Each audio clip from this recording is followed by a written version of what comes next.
Wa Prekese o minsem na Prekese dwumadi a edi no eya dwumason pa na mom kwan a befa so use Prekese no na ma ne game changer we ekura me ye Prekese a ye ntwitwa obi se Prekese odim adoko ye friend Aidan Fruit ebi munim na scientifically obetimi afre no tetraptera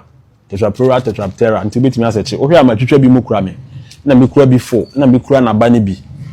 enini enti ehon komo na nne ye bo je conferences me ne wudi me pa che ohu se de ye besi akombine ne ma de afra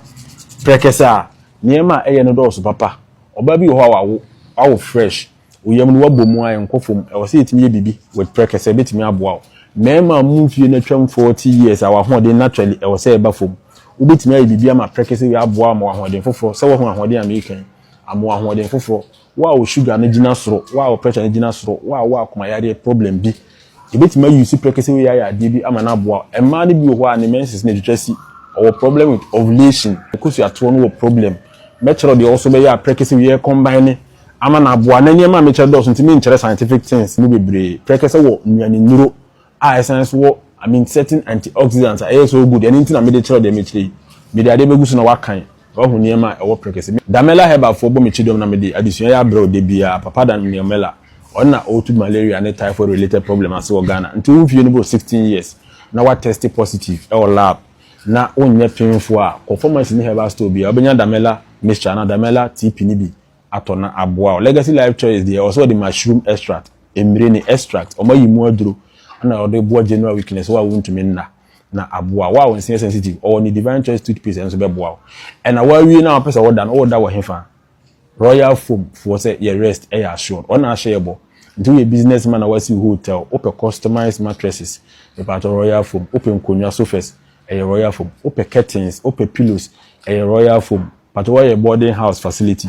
oni mani na wo to royal foam we DM customization ye beti so amana ya na dodo ama we mu ena bo mi chidon na ne adisuan media bro but your body conferences ni like video na share movie Prekese di djuma bebre ma ye ni padua because of nnuane nduro ne ahode nduro a e wo Prekese na ade a memo wa share ne so Prekese no ye wo ba obema Prekese ekura me nyina almost be oba ne na aduane ni ho kese na behwere ya na emu na kwa kakra we see betimi aye bema because of say eye straight no but bema no normally so na aduane wo ho pa and e very good for something natural for mama ye drugs acha na wa unfi na bro 40 years a wo general hoden asan dia ne na mu obenya wa hoden na wo pese obenu maduro na pese use food spices no sani ba ko no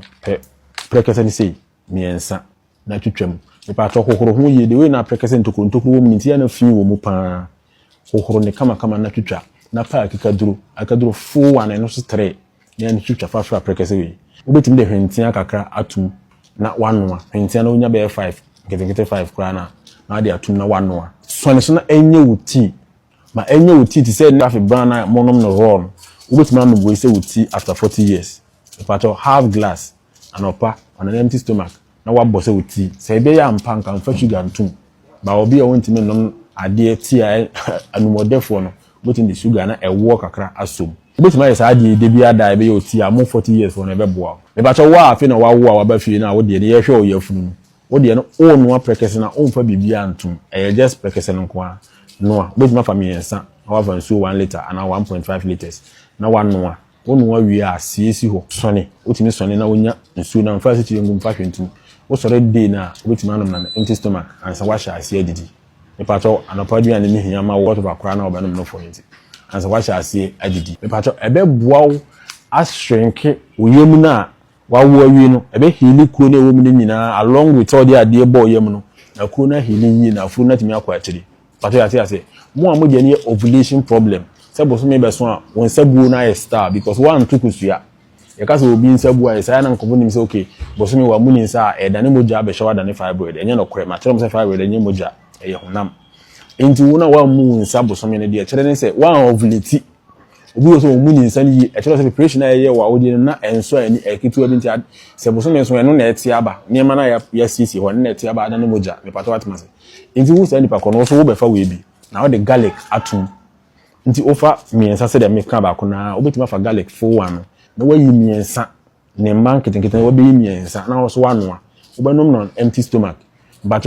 eye aduane we ye aduane nti anopa so na anom wi a witimi di aduane a problem bi anim na yenhwe ye for 1 month de wani na yenhwe o menses se besi akọ se beba na se emba eno aso ntino omo problem with awo ebetimi abo because one time anto kosu ntimi ntiwe o try na bi awo ho asema e bia na atimi awaki ama enye guarantee wow pressure e was from na mo pressure ne ma na wie me pate yin na yin pressure ne ma no ntimo ngusu nyem watermelon ne plantain no na mo beti ne prekese we ya didi o ye nkwan afa prekese tum mo fa bi nya nkwan ma e spices na di odi ni wo aduani mu na o nom o plantain ne watermelon na yesua ye no me pate ya ti ase o ye painful ade a me tire we nyina o nka ho painful there's no way abaka ko no ade we bi akono